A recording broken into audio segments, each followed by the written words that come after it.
Hey guys, and welcome to another episode of the Kashif Booth podcast. If you're new here, each week I sit down with a guest. We discuss their career so far, the highs, the lows, and what's next for them. Today's guest is Davy Lazare. He is a writer director from London. Welcome to the show, Davy. Thank you for having me. Thank you for having me. It's really great to be here. Obviously, we've worked together before. So yeah, I'm just excited to just dive in, man. Same. Well, thank you for coming on the show. Davy and I have known each other for about, I think, 18 months. I Yeah. think. Yeah, we kind of connected You're just right. to like, it's funny, we kind of connected just to be like, hey, you seem cool. Let's try and like hang out. But then it was like, oh, we both do this. Yeah. And then we ended up just like meeting on business. And then we kind of developed from there for Mhm. his film No Small Talk. And I got to see all of the work that he's been doing. You know, he's really been building his portfolio within scripted TV and film, but then also he's well known as a commercial director. So yeah, we went together last year on a couple of projects Three films. That's great. simultaneously. Yeah, which was good. Yes.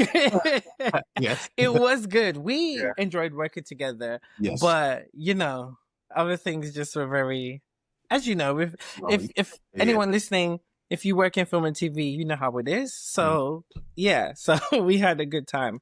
So Davy, so tell me about you. Like, how did you get started in this whole crazy industry? Yeah, absolutely. So for me, I mean, depends how far back you want to go, but I knew I wanted to make films since I was about 14. So at 14, I was like, I want to make movies, And so I've just kind of been on this sort of one track mind, this sort of, there's no sort of backup plans for me, It was like this goal or nothing else. And so yeah, I went to college, I did film at college. I went to uni, I did film at uni. I went to the Northern Film School in Leeds. Um, Graduated from there, and then I got my first job, and then I just haven't looked back. I've just Mhm. worked at various production companies. I started off as a camera operator and video editor, and then you sort of work your way up, right? Then you become a mid-level camera operator and editor. Then you're a senior camera operator and editor, and then it's like, okay, so what else is there? What else is there? And so yeah, and so for the last kind of 7 years, yeah, I have moved into directing, because Mhm. obviously when you're camera operating and editing, you are still telling a story, but it's not quite your vision, right? So for me, the sort of natural next step up was to direct. And so yeah, I hope that kind of gives a sort of very brief of overview of Mhm. how I've gotten here to being a commercial director. I mean, it's very rare for me to like meet somebody who has a similar path. Like, because I did the same thing, studied it at college, but did the BTech course, Yeah, I did. film and TV media. Yeah, BTech people, it's so funny how BTech, they try to cuss BTech when really that is the best thing you could ever do. Yeah, People think exams are the most important, but no, BTech is whooping your ass. yeah. Okay. Like, Honestly, yeah. Like I learned, mhm. I always joke. I almost learned more at college than I did at uni. I'm not even joking. Yeah, because yeah. because obviously obviously at uni it's kind of like it's again yeah there's a lot of theory and exams and whatnot. Mhm. Well, not exams but like essays to write and stuff. Yeah. College, it was just pure practical, make films, Exactly, like exactly. And they make it seem like that's a bad thing when really it's not. If you want to get into this industry, it's literally the practical stuff. yeah, yeah, Literally, all this theory stuff, like, yeah. that's not helping you. Like, at the end of a job, Hmm. we don't have to do a overview as to what went wrong, what went right, No, we just have to do a reconciliation budget. Okay. That's literally what we need to do. Like, the only conclusion is I will work with this person again. I won't work with that person again. That's it. Literally, That's it. this client, thanks for the money. Mm. I don't think I'm gonna work with you again because it was a bit chaotic. Literally Mm. that's literally the resolution. And it's a verbal essay between your team. Yeah, That's what I feel like it is. that's so true. So So yeah, I like that. exactly. So Oh. so you moving into like directing, did you start off mostly in commercials or did you get to start doing some scripted stuff? How did that work for you? Yeah, I mean, I'd probably say honestly, I kind of just started off directing like so it was actually a really nice hybrid. So let's say I'm kind of a senior camera operator now, right? Mhm. And then now all of a sudden you're on a shoot where there isn't a director, but things need to be directed. Mhm. So even though you're on that shoot as as a camera operator, you find yourself directing talent, saying, "Okay, let's stand here. Okay, we're gonna do a shot that looks like this." You know what I mean? And then Mhm. slowly but surely, you're like, "Wait, I know I'm the camera operator here, but I'm actually directing this scene. I'm directing this film." You know, and you're just using your sort of skills of knowing how to kind of film. You know, because obviously when you're a camera operator, you know, especially when you're filming sort of like corporate stuff or like branded brand stuff that isn't sort of scripted, right? Yeah. The way you film it, the shots you get, you have to film it in such a way that you know that it's gonna make a film. Yeah. So you already have all of those sort of core tools that a director needs, which is how do I get my coverage? How do I tell this story? How do I tell it in an interesting way? And so yeah, and so that's kind of how I'd say I sort of started directing is I Mhm. started kind of like, you know, kind of like hybrid in between camera operating and editing at the same time, and until I Okay. became like the full-fledged in Mhm. title on the call sheet director. Okay. Okay. And Yeah. do you think it benefited you a lot working within the camera department and then transitioning into directing? Yeah, Because, everything. It's everything. because do you think? Because like I know, for example, like being a director, you need to know the ins and out of camera angles, camera shots. Like you need to know what kind of lenses you want to work with. You want to know what kind of, cameras you want to work, Mhm. or shoot on, for example. Like you need to know this stuff. And I feel like there's some directors who don't know that. Like Yeah. there's some who just want to direct actors, and just like, okay, focus so much on editing somebody's script.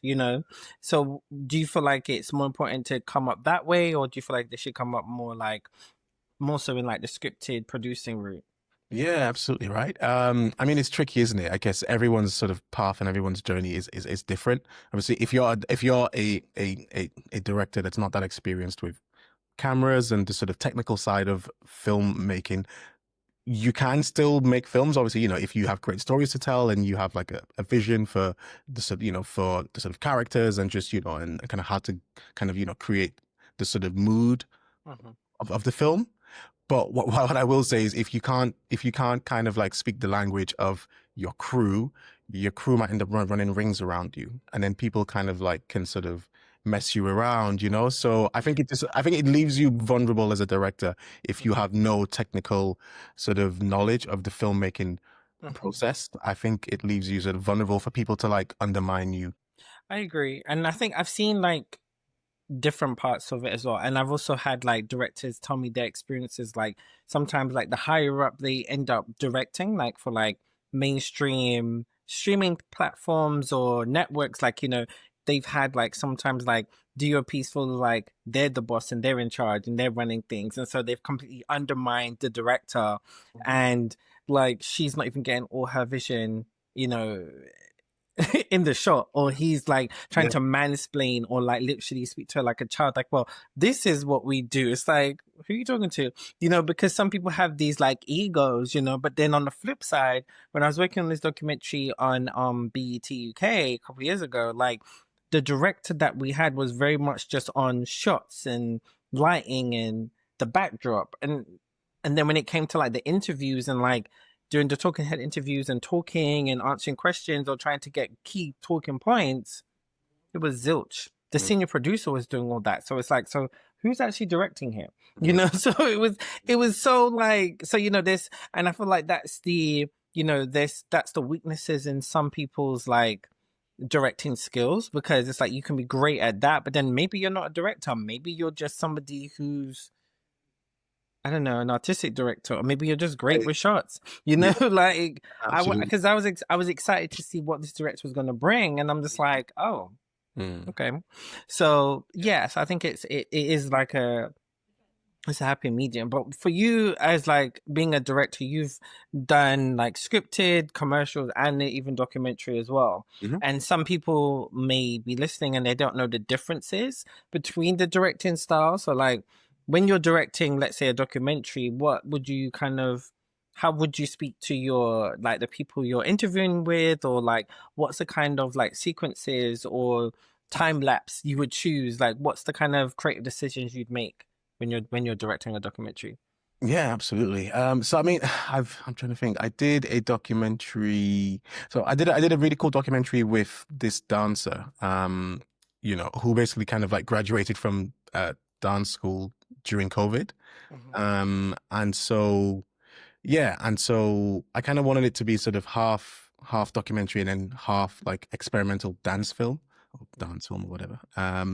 And yeah, in terms of like what I wanted to get out of that film, I really wanted her. So I mean, but what was great was we managed to sort of get her to come to tears, right? Which I think for any director on a documentary is that's kind of often the goal, right? You know what I mean? Just to capture that sort of a raw emotion. And the way I did that was actually just before you kind of get a camera in the person's face, it's like really building that rapport, building a relationship with that person before you actually kind of end up on set in your sort of studio kind of setting and stuff Hmm. like that. Um, but yeah, I just think when you're doing documentary from my perspective, I just want to kind of make it feel as natural as possible, right? And then not let the filmmaking get in the way too Hmm. much, because Okay. every director wants to make cinema, right? Hmm. And so it's about remembering that like, this is documentary and not allowing your kind of your sort of need and wants to make it too sort of cinema or to kind of Right. force the narrative, Hmm. get in the way of like the honesty of the piece. But I can appreciate when you're making Hmm. TV and you've got, execs on your back. Hmm. It can be tempting to try and kind of force a narrative and like, and kind of like, but yeah, so yeah, I hope that kind of answers it. But Yeah, yeah, I understand.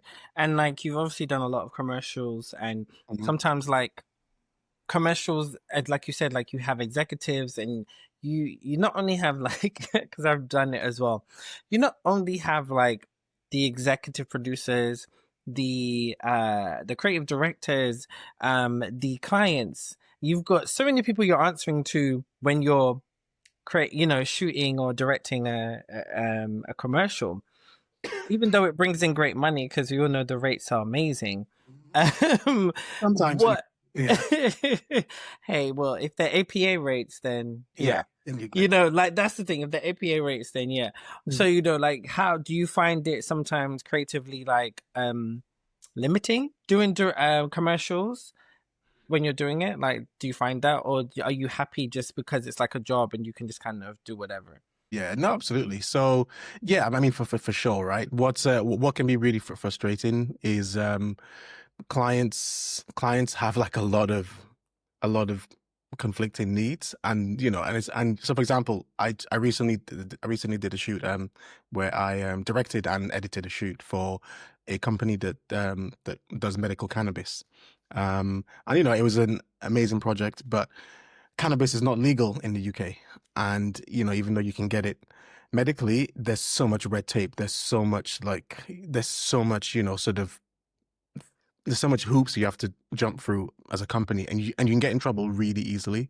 Mm. So the actual edit for that film, we had to kind of really, so for example, we couldn't have one of our talent be too kind of positive about the product that we're making the film about, because I don't want it to seem as though medical cannabis is a magic cure for all sort of chronic pain and illnesses, right? So Mhm. so yeah, so it can be creatively limiting in that any client can have like any number of just sort of weird quirks or weird sort of like legal requirements that means Right. that you have Mhm. to kind of like take your initial creative idea and kind of Mhm. really pare it down.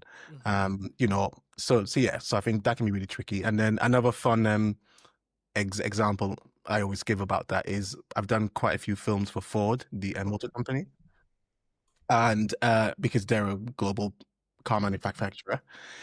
If when you do a film for Ford, and it's going to go out in the European market, you have to like, even if there isn't one, you have to CGI a parking sign. No matter if there's a parked car, you Mhm. must have a parking sign for the French market. Otherwise, they're not going to have it. So it's like Wow. I've Mhm. You know Mhm. what I mean? So yeah. So there's lots of Yeah, weird, yeah. weird quirks that you find with these big global brands and big global clients, Mhm, and I think yeah, like that is for the most part what kind of can most often kill the top mhm. creativity is that you're trying to do too much. You're trying to create this film that's going to go out in all of Europe, and it has Mhm. to offend nobody in all of Europe. Yeah, I yeah, mean, that's yeah. really hard to do. Mhm, Really hard mhm, to do to offend nobody. mhm, And so yeah, I think like for the most part, that's what kind of can kill mhm. the creativity because in the end, the film ends up being a bunch of nothing, right? Right. It Yeah, starts with this really yeah. big, bold, creative idea, and by the Mhm, time you've had to get it safe for legal, safe for the French market, mhm. it's just like a Yeah, really kind of yeah. beige. It's very beige. No, no, no, I understand, but do you find yourself having to like be creatively like on your feet? So when they throw something at you on set, like a different curveball, or maybe like the day before, like, do you have to always be like on your toes to be able to have an alternative, or do you always have a backup just in case? Yeah, man. I think like I said, I've had my fair share of Mhm, difficult clients. So yeah, I think you just what you have to get good at is knowing is almost knowing the curveballs the client are gonna throw at you. So again, for mhm, another example is the shoot I did recently for the medical cannabis company. But essentially like yeah, so it was shot with a phone and on the phone was like the title of the film. The actual film was called like See My Pain. mhm. But me knowing these clients, I thought I guarantee that they're gonna want options of this shot. So then I gave them an option where I had their actual name in this shot, and Okay. then Mhm. I asked the client and the creators, are there any other names you think that you might want when it comes to the edit? And so we filmed another 3 or 4 different kind of Right. names on this Okay. film. Okay. Yeah. And Yeah. Yeah. Yeah. in the end, when it came to the edit, the name they chose for the film wasn't one that we even filmed. Okay.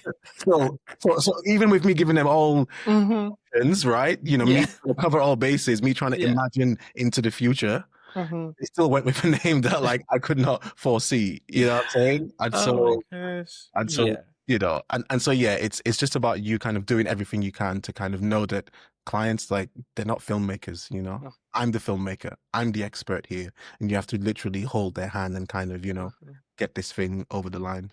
Yeah, exactly, exactly, exactly. So eventually you finally decided to like, lean into like scripted, writing and directing. And so was able to start doing that with your first short film, which ended up becoming an award-winning short film, which is amazing.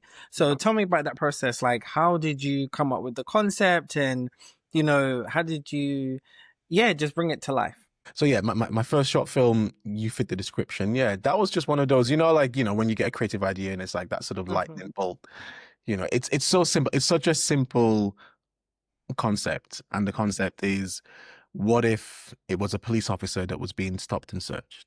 Hmm. So just, that sort of simple reversal, right? Just a simple Yeah. flip. Hmm. And then it's like, how far do I take that? And Yeah. then I just took it all the way. So I took it all Hmm. the way to this police officer being Hmm. essentially put on trial by the Hmm. community. So like Yeah. I just followed the entire legal process Hmm. step by Hmm. step in this kind of unconventional way. And yeah, so the very first thing you need when you're a sort of writer of a script is you need a good producer, and that's what I got myself. Got myself a good producer who read the script, and they kind of broke it down. They said how much they thought it was going to cost, and how many days it was going to be to shoot, and then yeah, like that just kind of gives you a framework for okay, like how realistic this film is to actually create and achieve. And yeah, and then and then from sort of that step, then it's like, where's the money? Where do I get the money from? Yeah. And Hmm. then obviously there's different funders out there, BFI, and there's a whole bunch of kind of there sort of Hmm. seems to be sort of new ones every year now. Yeah. And yeah, they can be quite frustrating because I Hmm. knew that my idea was really strong, but obviously other people have got strong ideas as well, and maybe these people with the money, they have things that they're already kind of wanting Hmm. to see, right? They're just waiting. Yeah. Yeah. Yeah. Hmm. And so I just thought I'm gonna self-fund this. I just thought Okay. by the time I wait for these people to fund me, I could have just Yeah. funded it myself. So I mostly self-funded it, but I did get some help. I got 4 grand from my old advertising agency that I used to work at. Amazing. Hmm. So that covered post-production. And I also got 2 grand from a company called Utopia, and they have a fund called Do the Right Thing Fund. So yeah, like I definitely got help. And then yeah, once I had the money, which was a lot of it was mine, Hmm. and then you obviously you get your crew, and then There you we go. shoot they did yeah. Yeah, yeah, yeah, yeah. That's so cool. So like you fit this description is such a great title as well. I Mm, think for like the concept of it, of stop and search, we already know how like controversial that is. But mm. what was it about it that made you want to flip it in reverse? And like and also what kind of made you want to just tell the story about stop and search? Have you got your own like personal experience with that as well? So yeah, so I was gonna say, so really quickly on the name, what was so I do love the name, right? But while I was on a festival, while I went to I can't remember. Basically, I went to a screening of the film at a festival that we were at, Okay. and I met a producer there, and he said actually that yes, it's a good title, but you should have called it Justice for Jacob. Okay. And Jacob is the young man in the film who Yeah, yeah, yeah, yeah, yeah. like harmed by Mhm. officer, right? Uh, Mhm. so yeah, like I was like, oh, I like that too. I like that I too. like that too, but then I don't know. I just feel like Mm, Justice for Jacob is also too on the nose. I feel like you fit the description kind of like it piques your interest. so Like, do you get what I mean? Like, so you don't know when you're going into it, you don't know what to expect. yeah, Whereas, Justice for Jacob would kind of be like, okay, well, I already know kind of what feel this is going to be, but I get what they're saying. no fair. That's fair. Hmm. And then yeah, like why did I want to do the flip? I think for me, when you see a lot of these stories, right, of police brutality, police murder, Hmm. of police officers getting away with the harm that they do to the public, and particularly the black community, Okay. there's a sense of like powerlessness. There's a sense of like we go and we protest and we scream and we shout, and like nothing changes, nothing gets done. So I wanted to do this reversal because I like the idea of like being able to do something, right? Here's this young black man stopping and searching a police officer. He's doing something. He isn't just sat at home sad and annoyed or screaming in a protest. He's actually like Yeah. making the people who've harmed us feel that harm, you know? Hmm. Hmm. So for me, yeah, because it can be quite disheartening. It can be really deflating, the sense of like, well, I'm angry and I'm upset, but Hmm. what can I do? And Yeah. so, yeah. And then I also, and like, it's a really key point. I wanted to show that the people in power, the people who are doing the harm to us, that they aren't untouchable. They're human, Hmm. they're just people, Yeah. Yeah. it's like, I don't know if you've seen the movie, um, 300, but there's a line in that where he says, where Leonidas says, you will see that even a god king can bleed. And Mm. and so Powerful. his whole thing is like, yes, you're a god king, but Hmm. I'm gonna make you bleed. Mm. And Yeah. something about Yeah. that that's really powerful, right? Of like, yeah, Yeah. Yeah. like, yes, Definitely. I Hmm. ain't gonna kill you, but like I'm gonna show that you are mortal. Hmm. Ways and Exactly. for me, Exactly. yeah, it was that kind of sense of like this sort of David Hmm. and Goliath sort of story, and Right. the police, this police officer who has got power of the state behind him.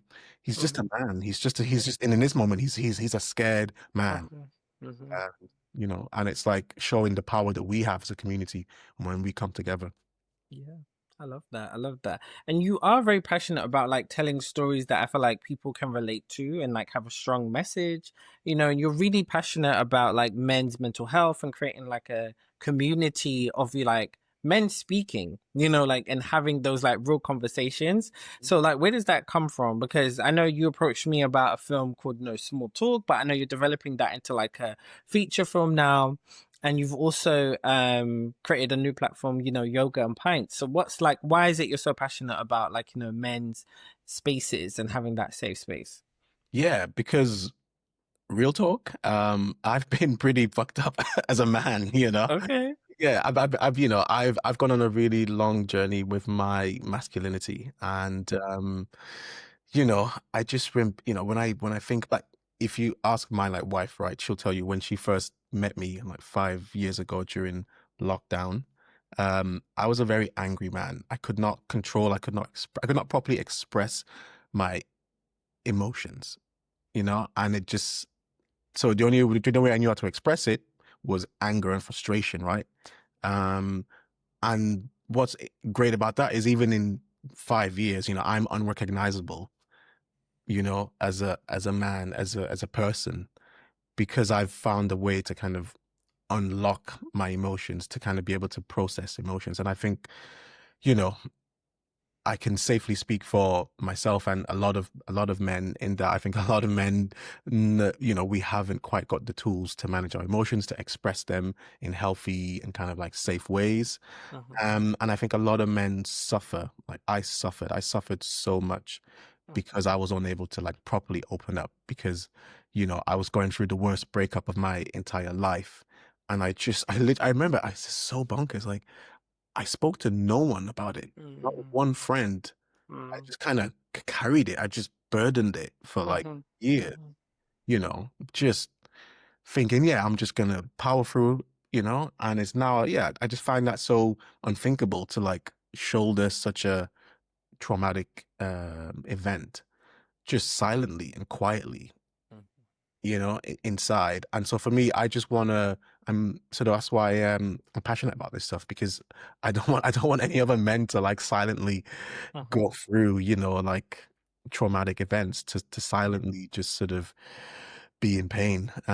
So yeah, I'm kind of all about kind of men coming together, whether that's with your mates or whether that's just in, a group of strangers in a men's circle. I'm just all about creating space, and I think, yeah, that's that ultimately I think is what men need because men want to talk. Men love talking. Men love opening up, right? When the space is created. Yeah. Don't think men have many spaces, if any at all, in their Mm-hmm. lives. And I don't think we've taught men how to create that space for each other. Yeah. So that's Mm-hmm. the work that I'm really passionate about doing as well. And I love that you're doing that through so many different mediums, like with your film and the space that you've created, yoga and pints as well. And I think like sometimes you can even like some people may think, okay, it's a race thing, like okay, in black culture is this when no, I feel like it's just men in all different cultures are taught to be one way. Mhm. And we're told to be strong, you know, from a boy. It's like you fall down and you scrape your knee.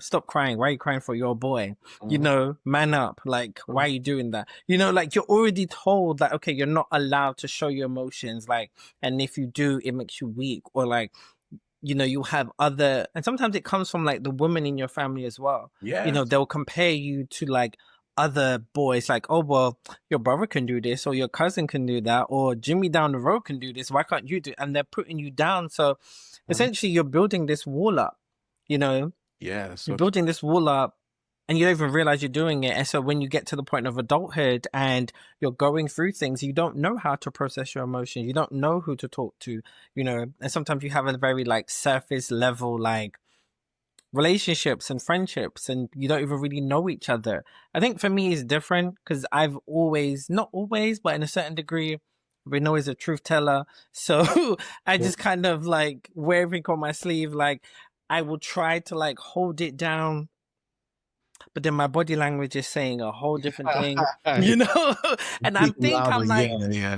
I'm fine. What are you talking about? And they're like, no. I Mm, remember when I was at ad agency and we used to have our weekly meetings and I was over it.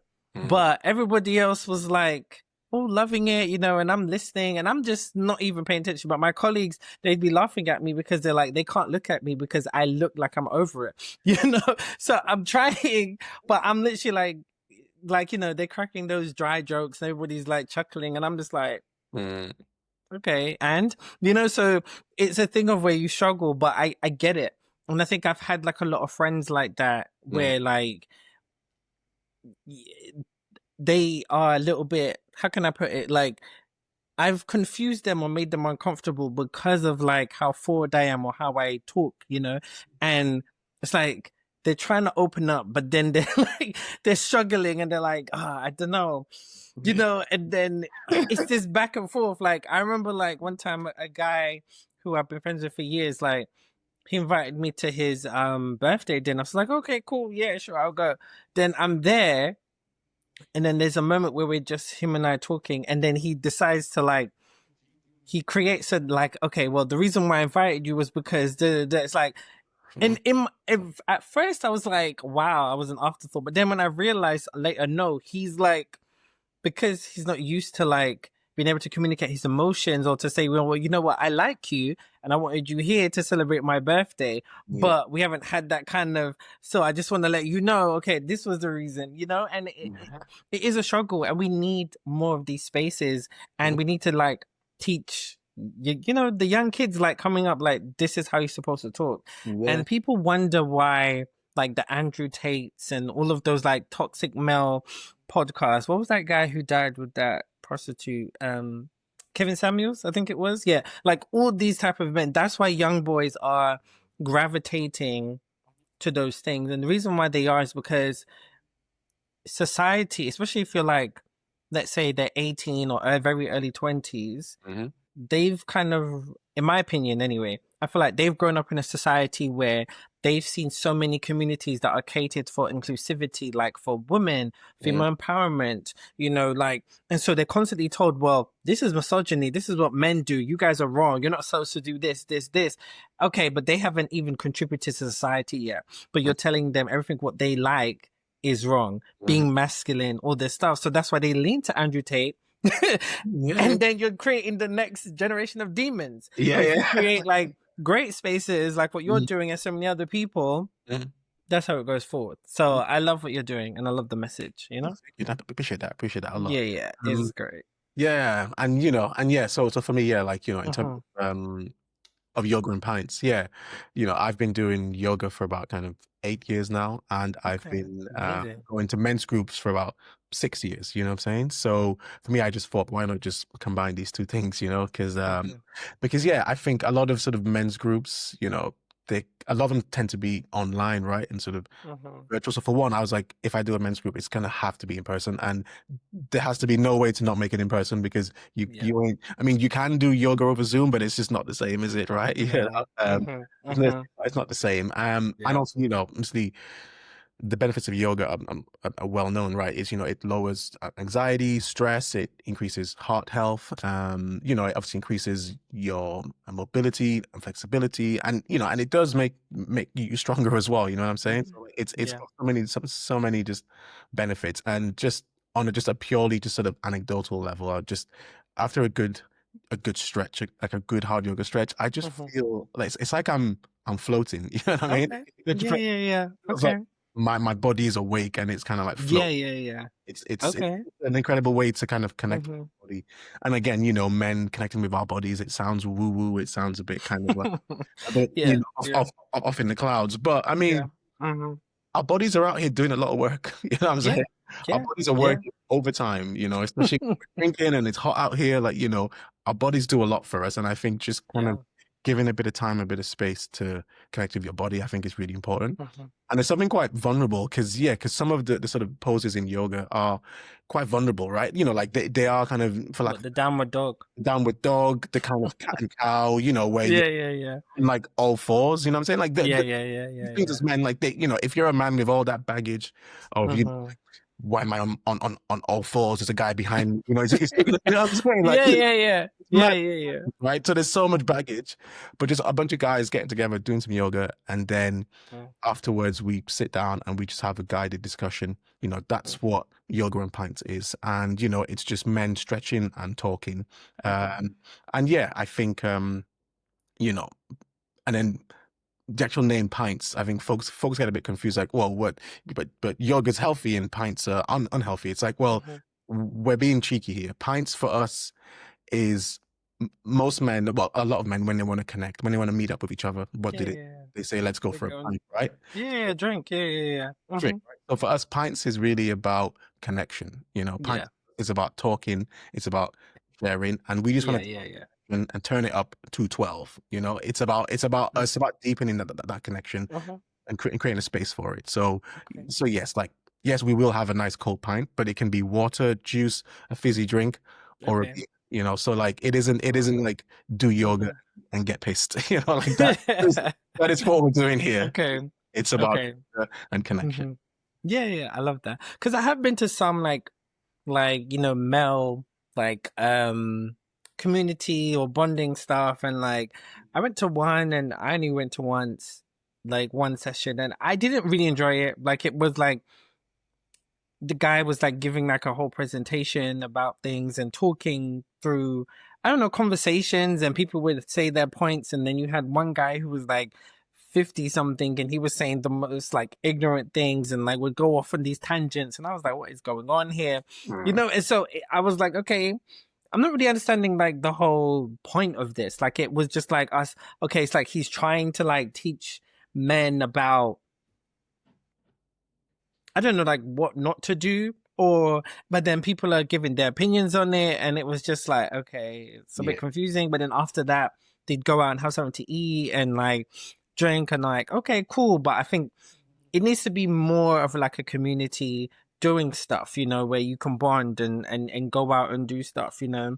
like really do things fun, like where you can actually bond in a good way, because I feel like you bond by doing, you don't bond by just sitting around talking. But that's just my opinion, No, no, I so really agree. Yeah, like again, like you get a bunch of guys together who have not really done any mhm, yoga.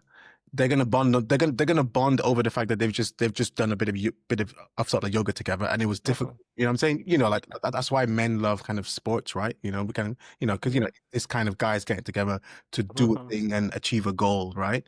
And so yeah, for me, yeah, we're almost using the sort of mhm, yoga portion as like as a trick to kind of get yeah, the men's guards down, to get them mhm, to re-bond with each other and be like, oh my gosh, like this was a great session. It was really hard. yes, This yes. one pose, like I almost, like sort of fell over and broke my neck. You know what I mean? Like it's Exactly, a way to, exactly. to get the walls down, get the guard Mhm, for the mhm, discussion that then allows the men to just speak freely. So exactly, yeah, yeah. exactly. But we have also just been funded by our local council, which is Woburn Forest. Amazing. They've just Uh-huh. they've just given us a very nice grant from their Make It Happen 2025 scheme. So I just want to say a big Mhm, shout out to Woburn Forest, because without money, things don't happen. You gotta pay mhm, venues, you gotta exactly. pay for facilitators, like Mhm, things cost money and they take effort and time. So thank you mhm. very much, Woburn Forest, for giving us. Amazing, amazing, amazing. I mean, you're a bit too far away from me, but I'll try and come down and support. I've never done yoga. I've been thinking about doing yoga. The Do way it. I'm having these aches and pains, I'm like, oh, I'm getting older. Okay. Like my ankle, I was like, am I gonna twist it today? It's like, I don't know what's happening. Yeah, But get that. cool, cool. I love that. I love that. So Mm. I think it's great, like I was saying, like I just think like especially black men and the Mhm. spaces of our culture as well, like we we don't let those walls down, and we need to have more of that. And I love what you're doing through the community and the films that you want to tell as well. Mhm. And I think it's just going to create a really good conversation.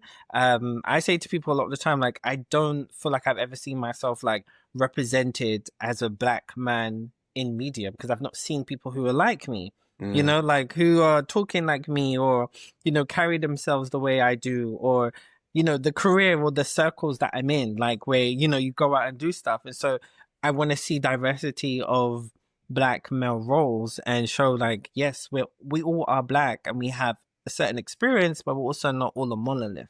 So we need to show different types of black men, and Absolutely. just men in general, across everywhere, you know But yeah, so that's also so so you recently went to the Cannes Film Festival this yeah, year, because I know you went to Cannes Line last year as well. yeah. Fun fact, I actually was got a chance to go to Cannes Line this year. I didn't tell you, I forgot. Ah, But I didn't get to go because I missed my flight. Because what? because it What? was a whole drama, because all of a sudden it's like the trains just wanted to mess up. So Wow. yeah, so I It's, was like, yeah. So yeah, but anyway, I'll go another time. But how did you find like Cannes Film Festival. Like you went Cannes, obviously Cannes Line. Last year, so it's completely, two different worlds. Yes, in the same space, but like completely different. So what was it like for you? I think folks are really genuinely here to kind of try and get their break, right? Folks are really trying to kind of take that next step in their career, Yeah. and yeah, and so for me, that was quite nice. That was a refreshing thing. Yeah, it felt more sincere. Not that Can Okay. Lions was insincere, but obviously, Mhm. I think yeah, it was just nice to kind of to just sort of be around other people who are just like I said, trying to sort of make their first feature film. I met so many Mhm. directors and writers there who were just looking for that first break. Yeah. There was Yeah. so there was more of a sense of there was hunger. There was more Yeah. hunger. There was more Yeah. like just people kind of really trying to get their shot. Whereas I think at Can Lions, maybe I think those folks are probably like a bit more established. They've probably got good jobs. That they're Mhm. probably like Yeah. higher earning. You know what I mean? Like starving filmmakers and independent filmmakers. So Yeah. Yeah. like I'm pretty sure that I'm probably kind of painting it in a very strange light. But that's the first thing to me that sort of stood out. And obviously, I'm developing my debut feature film. Mhm. So for me, yeah,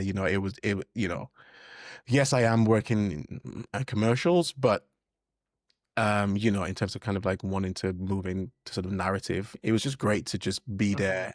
I went to one talk by for it was a panel discussion for with that the writer, the director, and the Mhm. producers of the British Nigerian film My Father's Shadow. Oh And that yes, I can't was wait to see that.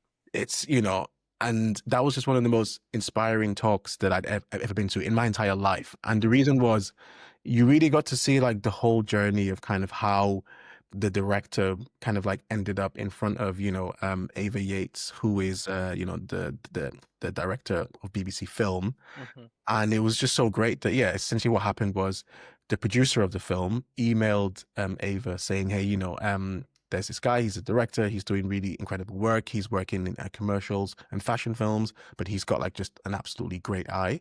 You should look at him. And Mhm. just from that person kind of vouching for him, it Mm. just then it started a sort of chain reaction, which led to him Mhm. getting a development deal, to then Yeah. kind of Yeah. like getting Mhm. a full sort of production deal to create his debut for feature film. So it was interesting how it kind of fell in his lap, but it didn't, because Yeah. he'd done the work and he was ready for the opportunity.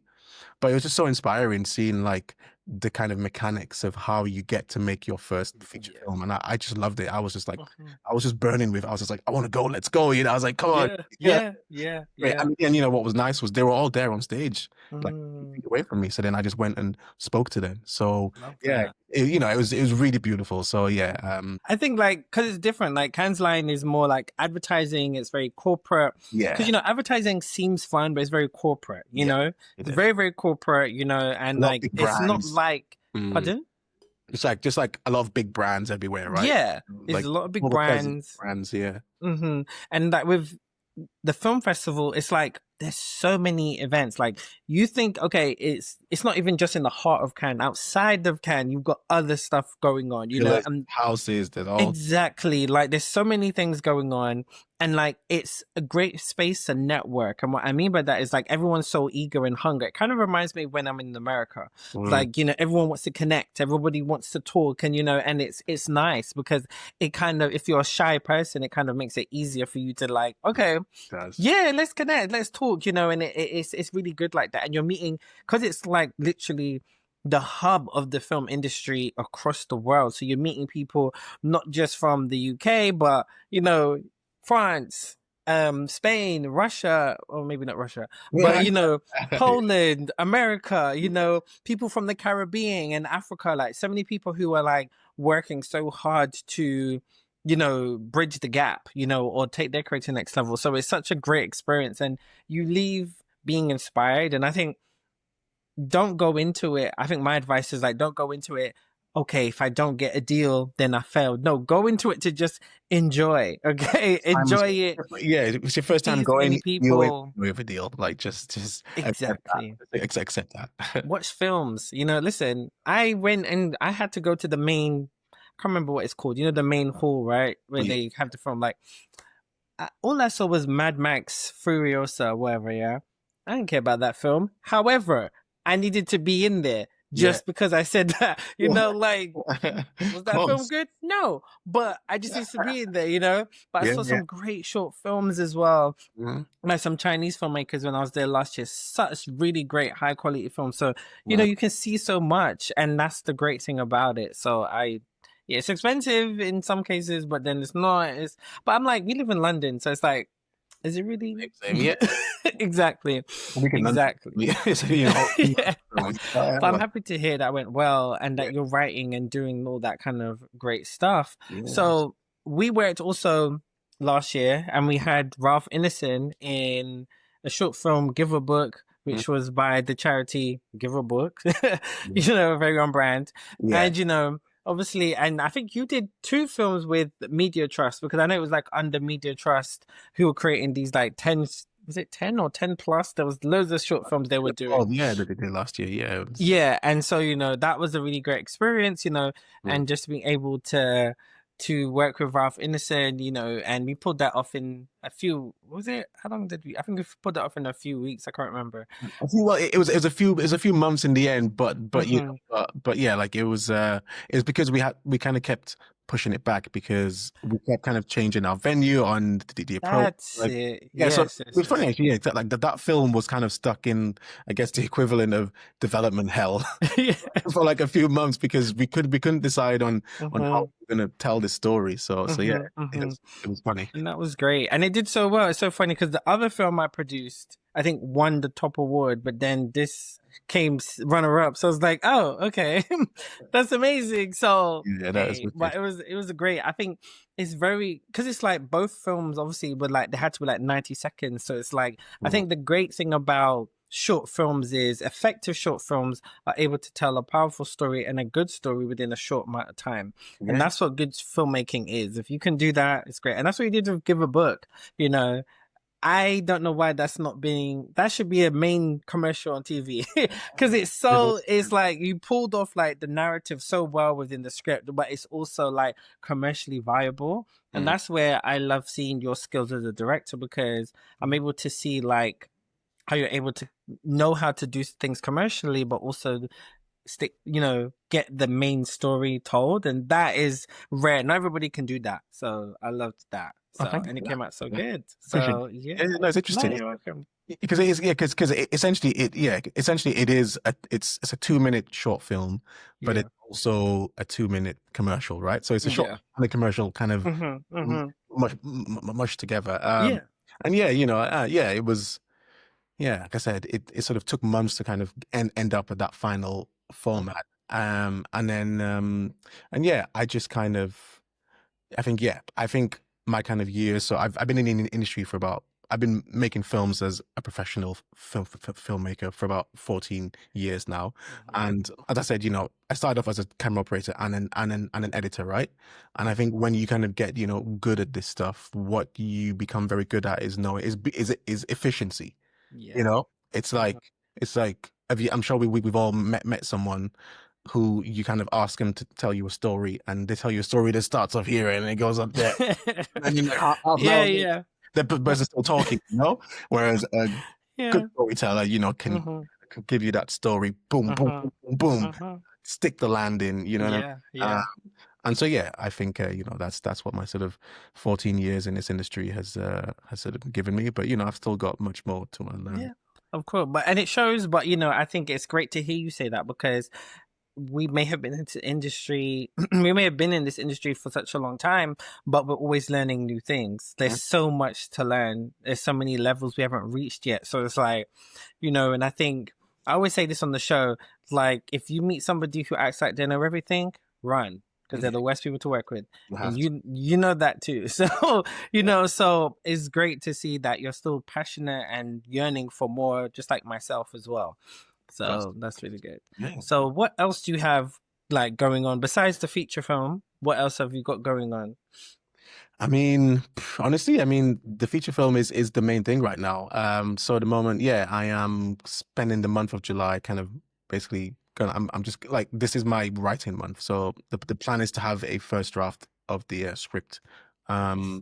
But you know, apart from yeah, just this feature film, I guess what I'm working on is honestly, I'm working on me. You know, Love that. I'm working on Davy, Mhm. the person, right? Mhm. And actually, a few years ago, I kind of asked myself if I wasn't trying to kind of be a filmmaker, what the hell else would I do with my life?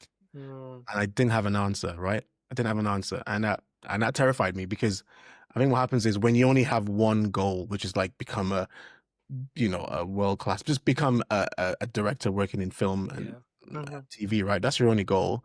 I think you become kind of owned by it.